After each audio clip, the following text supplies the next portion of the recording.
મારી વાત સાંભળો. મારી ઉંમર 8 વર્ષ પહેલાં મારા લગ્ન થયા અને મારે બે બે બાબલા અને એક છોકરી. અને મારા ઘરવાળા બીજેથી ચાલુ એમને લફડું હોય બીજી, પણ મને ખાસો ટાઈમ ખબર નથી કે આવું એમને લફડું હોય. જે મારો છોકરો નાનો પેચડ્યો ને પછી મને ખબર પડી કે એમને લફડું હોય. કેમ કે મને 9મા મહિને એમને ખૂબ જ મારી, બહુ જ મારી મને મારા ઘરવાળા. અને મારતા મારતા પછી મારી મમ્મીના ઘરે મૂકી ગયા. મારી મમ્મીના ઘરે મૂકી ગયા. મારી મમ્મીએ ડિલિવરી કરાવી, બધું કરાવી. મારી મમ્મી કે રે થોડા દિવસ, તો કહું સારું હો. મારી મમ્મી કે શાંતિથી થોડા દિવસ રહે પછી આપણે જતી રહેજે. એમ કરીને હું રહી. થોડા દિવસ પછી મને ખબર શું મળી કે મારા ઘરવાળા જતા રહ્યા ભાગીને, અને છોકરી સંગાત તે લગભગ 1.5 વર્ષ સુધી બહાર રહ્યા અને ખબર નથી અમને કે ચ્યાં હતા ને ચ્યાં નહીં. તો 1.5 વર્ષ પછી ખબર મળી ને અમે તો શોધી. પછી થોડા દિવસ પછી હમણાં મને ખબર મળી કે આ લોકો અહીંયા છે. પછી મારી મમ્મી ને અમે બધા છીએ. તે છોકરી અને જે મારા ઘરવાળા એ બંને સાથે રહેતા હતા.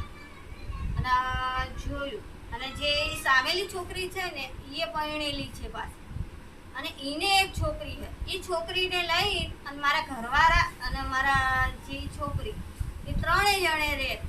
અને મારા ત્રણેય બાળકો રચડતા કર્યા.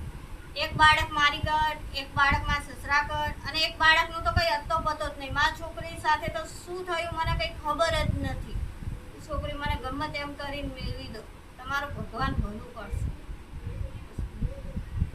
અને આ એક વાત હું વિનંતી કરીને કહું કે મારી મમ્મી છે ને એ વિધવા છે, અને એનો સંચો ચલાવીને એનું ગુજરાન ચલાવે. અને સંચો ચલાવે, ગુજરાન ચલાવે, તો મારે એકદમથી એમને કેવી રીતે મારી મદદ કરી શકે એ કરવા જાય ઘણી, પણ નહીં થતું એમનાથી. અને બીજી વાત કે જે મારા સસરા છે ને બહુ માથા ભારે, મારા ઘરવાળા બી બહુ માથા ભારે. અમને માર પડ્યો ને એટલા માટે કહી ગઈ કે બહુ જ માથા ભારે. અમે કેટલા 7 જણ હતા તોય અમને માર્યા. એ એકલા અમને મારા ઘરવાળાએ, કેમ કે એ છોકરીએ માર ખવડાયો અમને બહુ. અને અમે પોલીસ સ્ટેશન ગયા તે છોકરીનું સાંભળ્યું, અમારું કંઈ સાંભળ્યું નહીં. મેં કીધું મારા 3 બાળકો હોય, મારું તો કંઈક સાંભળો. મારું ના સાંભળ્યું, પોલીસે કશું ના સાંભળ્યું અને એનું સાંભળ્યું. અને મેં એમને વાત કરી તો એમને એવું કીધું કે એ તો પ્રેમ જ કરે છે, કરવા દેવાનો કે. અને અત્યારે તો બધું ચાલે કે એવું.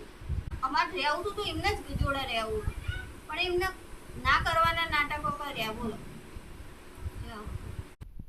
અને જો એક વાત કહેવા માંગુ કે કાલે અમે એ છોકરીને પકડી અને એ છોકરાને પકડ્યા, 2 જણને પકડ્યા. તો ઉતારના અમે કીધું કે પોલીસ સ્ટેશનમાં હાજર થઈ જાઓ.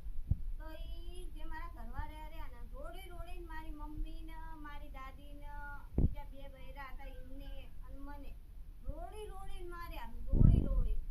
અને ઉત્તાપના ખુલ્લા સટે એ મારા ઘરવાળા પોલીસ સ્ટેશનમાં આવીને ઉત્તાપના પાવર કરીને ગયા. અને છોકરી એક દાંતને ખીલખીલ્યા કરે મારી આમ ના પૂછે વાત. તો એ મારે પોલીસે કઈ એક્શન ના લીધી, તો તમે કંઈક મદદ કરો થોડી ઘણી. અને મારા સસરા રહ્યા ને એ ખોટી દાનતના, એટલે કેવી કે 2-3 જાન એમને હે ને મારી પર દાનત બગાડી. એ પણ રાતે ખાટલે આવીને બેસી જાય, ખાટલે આવીને સૂઈ જાય. એવી 2-3 દાન એમને એવું કર્યું. તો મેં મારા ઘરવાળાને કીધું કે આવું કરે, તો મારા ઘરવાળા કે આવું તો આપણો ચાલે જ કરે છે. તો મેં કીધું કે આવું અમારે ત્યાં નથી ચાલતું. અને દરરોજ દારૂ પીને એવું કરે મારા સસરા.